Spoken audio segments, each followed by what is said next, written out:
Date होती है 6 जुलाई। शाम का वक्त होता है, 7 बजे का टाइम होता है। और उधर कृष्ण स्वरूप अपने काम से अपने ऑफिस से घर पर आ रहे थे।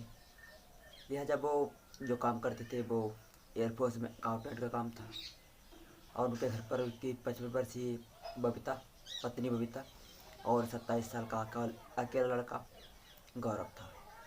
अपना परिवार सही चल रहा था, कोई दिक्कत नहीं थी। और उस टाइम उन्हें आते हुए थोड़ी लेट हो गए थे। जो कदम ऑफिस से बहुत तेज़ी से घर की तरफ आ रहे थे, वे कदम जब अपने घर का कुछ लॉक खुला हुआ देखते हैं तो उनके कुछ मन में शंका सी जाग उठती है। क्योंकि जो हर रोज़ उन्हें जो घंटों बेल बजानी पड़ती थी, आज वो ना तो बेल बजानी पड़ी और ना ही कुछ कहना पड़ा, ना ही चिल्लाना पड़ा। हल्का सा धक्का दिया और गेट अपने आप खुल गया। किसी श्रम मानो एकदम जो तेज तेज पैरों से आगे बढ़े थे अपने घर के लिए, मानो एकदम ठिठक से गए हों। जहाँ पर थे एकदम रुक गए थे, जहाँ पर थे एकदम रुक गए थे, क्योंकि उन्हें ऐसा लगा कि कुछ तो गड़बड़ है। कुछ हिम्मत करने के बाद जब केसरी स्वरूप घर के अंदर जाते हैं तो वहाँ का जो नज़ारा है उसको देखकर वो और हैरतअंगेज हो जाते हैं। क्योंकि सारा सारा सामान अस्त व्यस्त पड़ा होता है इधर उधर।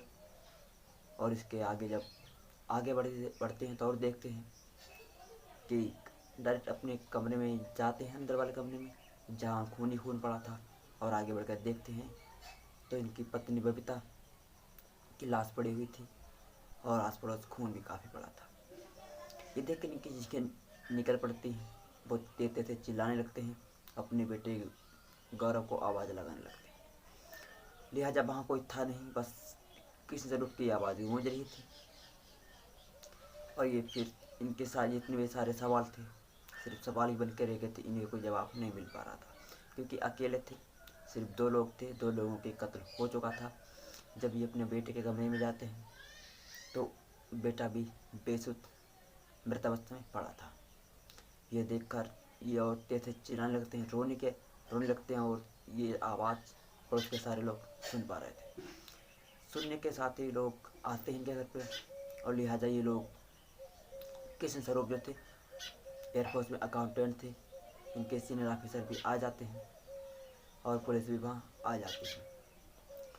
फिर इसके बाद तफ्तीश की जाती है कि इनसे पहले पूछताछ की जाती है किस रूप से कि आपकी कोई पुरानी रंजिश या कुछ दुश्मनी हो।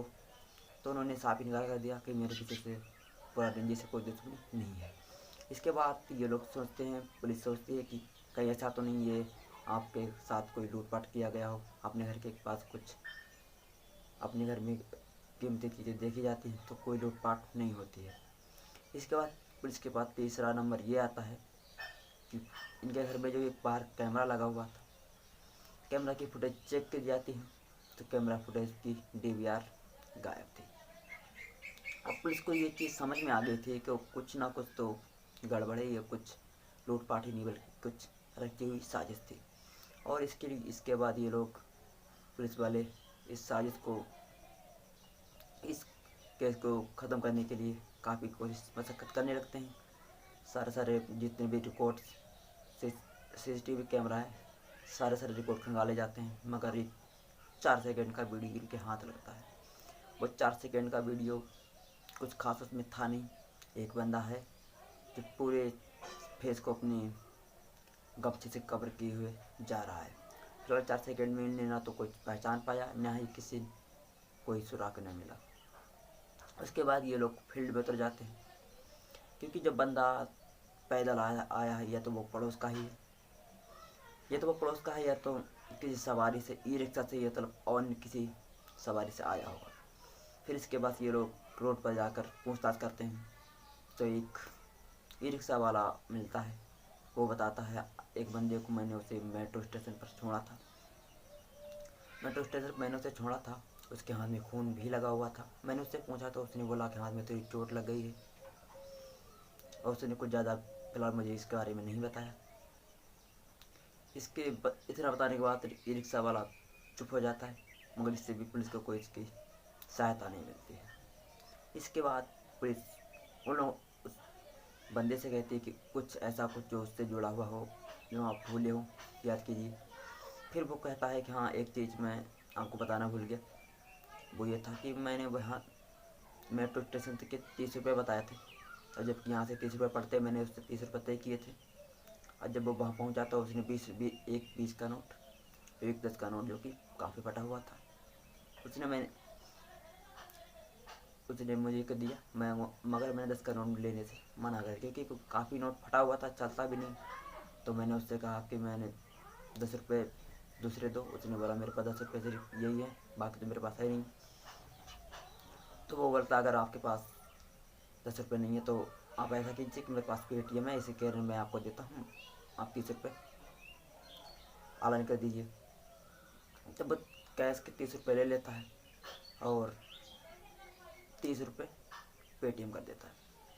पेटीएम की बात सुनकर पुलिस की आंखों में थोड़ी चमक सी आ जाती है, क्योंकि पुलिस को एक क्लू मिल चुका था।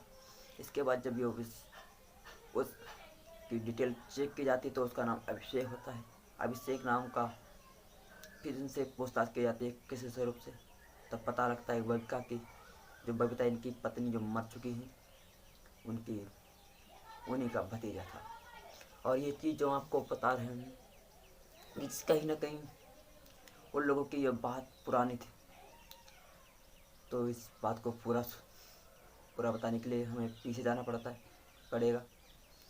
ये बात होती है काफ़ी दिन पहले की। कोरोना काल चल रहा था, और उनके घर में शादी हुई थी और उसे 50,000 रुपये की ज़रूरत पड़ी, तो उसने अपनी बुआ से ले लिए थे, जो कि इनकी बबीता जी की स्वरूप की पत्नी थी। उससे 50,000 रुपये मांग लेता है, मगर कुछ साल हो गए थे, उन्होंने वो रुपये चुका नहीं पाए थे। और जब वह वो इसके घर आता या कभी कहीं मिलता तो 50,000 रुपये ना देने के ताने मारा करती थी। और घटना वाले दिन भी वो इनके घर पर आया हुआ था। और उन्होंने 50,000 रुपये की वही ताना मारा, जो कि उसे ये अच्छा नहीं लगा, और गुस्से में अगर उसने डंबल को लेकर इनके सर पर मार के इनकी हत्या कर दी। और इसके बाद ही वो अपने गौरव के कमरे में जाता है, उसी डंबल से मार के उसकी भी हत्या कर देता है। और लिहाजा बात करें डंबल एक नया ही इन लोगों ने एक्सरसाइज के लिए लिया था, और वही डंबल जो इनके लिए, जिसे ये लोग एक्सरसाइज किया करते थे, वही डंबल आज इनके लिए मौत बन गया। तो दोस्तों, आप लोगों को एक चीज़ तो इसमें साफ हो जाती है, अगर 30 रुपये के चक्कर में 10 रुपये के फटे नोट के चक्कर में अगर वो नोट नहीं हो, अगर वही नोट सही होता तो पुलिस को काफ़ी इतनी जल्दी ये केस सॉल्व नहीं हो पाता। 10 रुपये के चक्कर में ये केस इतनी ईजिली सॉल्व हो गया। तो आप लोग की क्या राय, मिलते हैं नेक्स्ट वीडियो में। अपनी राय कमेंट में जरूर बताएं। जय हिंद, वंदे मातरम।